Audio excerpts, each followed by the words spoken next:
Hello gamers, and let's talk about Hanya because you probably pulled her while pulling for Argenti or Silver Wolf, and you're for sure building her because of her kit and not because of her character design, right? Anyways guys, let's go ahead and talk about today everything you're gonna need to build your Hanya whenever she comes to the game, so you can have everything for her. You can make her happy, and maybe, just maybe, she'll text you and make you feel whole again. So without further ado guys, let's talk everything from her kit to the mats she's gonna need to light cones to the team players of who she works best with, and relics and relic stats, everything like that in today's video. So let's go ahead and hop into the first thing here, which is going to be her kit, which it can give a lot to your team and a lot to everyone on your account. So let's go ahead and hop into it. So first of all guys, the skill. The skill is going to be attacking one enemy, or really just targeting one enemy, and this is going to be putting burden on the enemy. What this is going to do is every time you attack that enemy 2 times, you'll be getting 1 SP back for a maximum of 2 SP. This is going to be super good, make your team a lot more skill point efficient.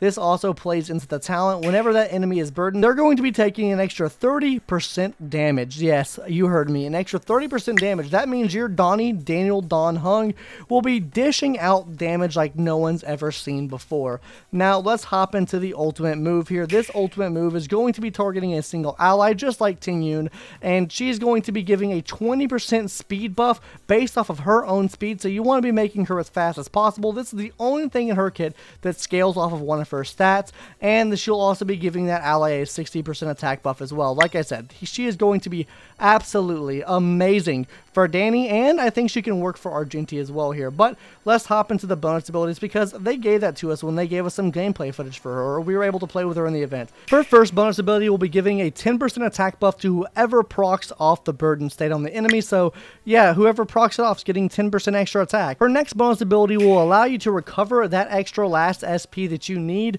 if they have 1 stack of burden left. So if you've procced it once, you kill them on that 3rd hit, then you'll be getting that SP back 1 attack quicker. Now hopping into the final one, she'll be getting 2 energy for every time burden procs. So a max of 4 energy extra per ability she uses, which is going to be really helpful into getting that ultimate because we know her ultimate is 140. So yeah, it might be a pain in the ass to get that. Next, let's go ahead and talk about the materials you're going to need for your Hanya.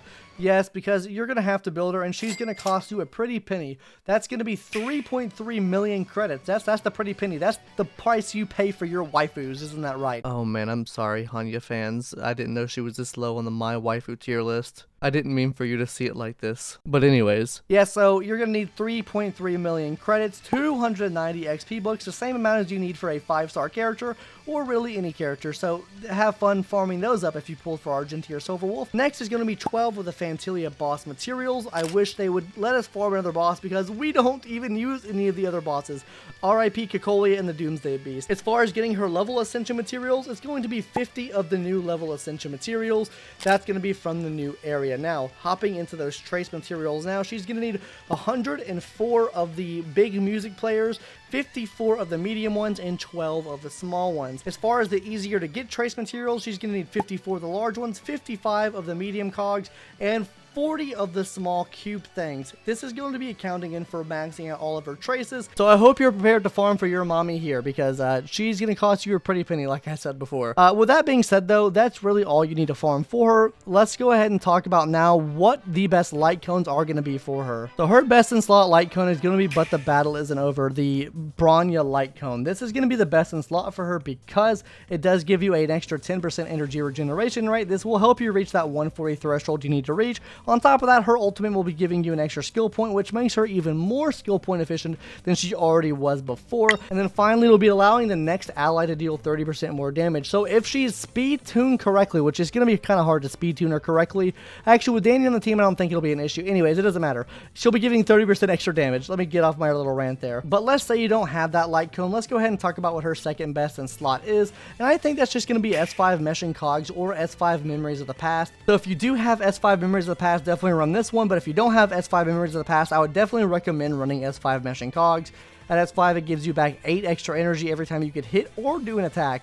So yeah, just getting her ultimate back up that much quicker is going to be really essential to her using her ultimate and buffing the speed up and attack up of the ally, whoever's your main DPS, right? But yeah, that's really all I have to say about the light cones. There's not really any other ones that I would recommend running for. Like Dance Dance Dance is nice, but her energy cost is so high that I really don't recommend it. And then also Planetary Rendezvous can help out on here as well, just to get that extra damage bonus. But I think overall Meshing Cog is going to be her best option to run here.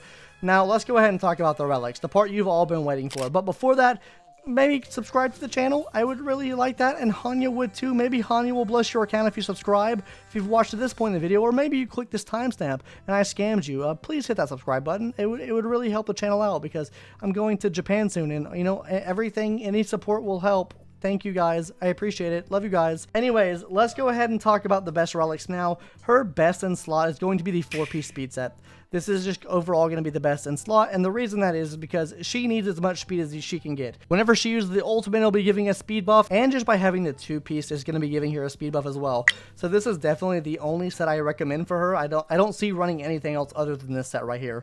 Now, talking about the planar sets now, the planar sets I would recommend running is Broken Keel, because it gives crit damage, it also gives effect resistance, just overall really, really good for her. Now, with that out of the way, let's go ahead and talk about her main and substats. So for the boots, run speed, that's the only scaling she has. Her ultimate scales off of her speed, so just run as much speed as possible. Speed is going to be really great to have, and a key asset to your team, and the buff she's able to provide to your DPS. Now, as far as the body goes, I would just recommend running HP or defense percentage here, just to make sure she's surviving as much as possible, because I don't really care about her dealing damage. Her main deal there is just to stay alive and do her best, right? On the rope, I'm recommending energy regen rope here. We'll talk a little bit more about the energy regen at the end of this section here, but I do recommend energy regen here. And for the sphere is also going to be HP or defense percentage. Since nothing else in her like kit really revolves around any of her other stats, then I think just having her survive is going to be the best option here as well. Now, as far as the substats go, I mean, obviously speed. Speed is going to be the #1 thing. You want to focus on getting her speed as high as possible. The higher, the better, let's be honest. Next will be HP percentage and also effect resistance. Like I said, we're staying on that same topic of making her survive longer. Now, let's talk a little bit more about energy regen here, because if you're running an energy regen rope on her, you're running Meshing Cogs, and she's really fast and able to keep reprocking her burden state on the enemy, she can practically have 0 cost as far as her skills go, and on top of this, she'll be getting 50 energy back every time she uses a skill, because her skill does attack a target, so you're getting some energy back from that, obviously, from the Meshing Cogs. So this is going to give you 50 energy back, which can make you have a 3-turn turnaround time, and even less than that if you get hit a couple times. So yeah, 3-turn ultimate cost, I think that could be really good, and that's why I recommend what I recommend here. Now let's talk about the best team players. Who does she work well with? And #1, I think Dragon Danny, or really anyone that consumes a lot of SP or needs speed, right? Like Argenti, for example. I recommend running speed boots on Argenti and running the new planner set on Argenti, because it's just a better overall form if you can reach 160 speed. And I think her being in that case scenario where she's able to give that much speed to one person is just really good to have all around. Also, I think he's going to struggle in the attack department, so this will also help out with that as well. Dragon Danny, because Dragon Danny just eats through SP. Same for Zila as well. This will also help about Zila, so every 2 attacks you do a Zila on a target, they'll be getting SP back as well. So overall, this is just going to be really good for any SP eater on your team, and really any slow people that really desire attack. I think where she's going to be really clutch at could potentially be like a Kafka team, just because of the fact that on a Kafka team, you can struggle with SP issues. So I think putting her in that scenario, put her on Kafka, make Kafka really, really fast with the new planner set on Kafka, and getting that huge attack bonus, I think it'll buff your Kafka up even more. So there's a plethora of scenarios you can use her in. Those are just some that I'm stating today. But anyways, gamers, that's going to do it for our little pre-build guide on Hanya. Everything you need to know for Hanya. If you enjoyed what you saw today, please leave a like on the video and maybe subscribe as well. But yeah, that's going to do it for today's video. Hope everyone enjoyed, and I'll see you in the next one later. Bye-bye.